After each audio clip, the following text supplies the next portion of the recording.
Astrology simplified में आपका स्वागत है। हमने विस्तृत वीडियो संतान योग के बारे में बताया है और बहुत सी परिस्थितियों के बारे में बताया है। उसी में से आज हम जो बात करेंगे कि अनुकूल गोचर की प्राप्ति, इसके बारे में बात करना है। तो जब भी आप कुंडली का विश्लेषण करते हैं संतान योग के लिए, तो उस टाइम पे वैदिक ज्योतिष में ग्रहों के गोचर को भी अत्यंत महत्व दिया जाता है, क्योंकि जिस प्रकार कुंडली में किसी भी घटना के घटित होने में दशा की भूमिका होती है, उसी प्रकार अनुकूल गोचर का भी आवश्यकता होती है।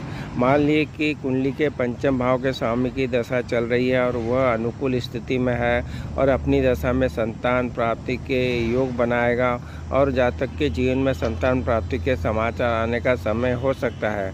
लेकिन यदि उसी समय अशुभ गोचर चल रहा हो तो वह उस समाचार को परेशानियों में बदल सकता है। यानी कि यदि कोई स्त्री अनुकूल दशा में गर्भवती होगी और गोचर अनुकूल नहीं है और अशुभ ग्रह प्रभाव डाल रहे हैं, तो जातक को गर्भपात का सामना करना पड़ता है।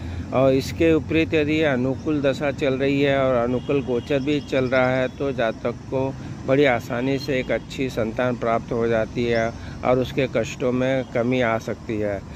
यदि कुंडली में पंचम भाव के ऊपर अगर पंचम मान लो मेष का गोचर हो रहा है और संतान सुख की प्राप्ति का समय होता है, यदि देवगुरु बृहस्पति अपने गोचर काल में पंचम भाव, एकादश भाव, नवम भाव या लग्न भाव में प्रवेश करे तो संतान होने के शुभ समाचार मिलने की उम्मीद की जा सकती है। इसके अतिरिक्त जब गोचर काल में लग्न भाव का स्वामी, पंचम भाव का स्वामी, सप्तम भाव का स्वामी एक साथ युति कर रहे हो, अर्थात एक ही राशि में गोचर करे, तभी संतान सुख की प्राप्ति की संभावना बढ़ जाती है। धन्यवाद।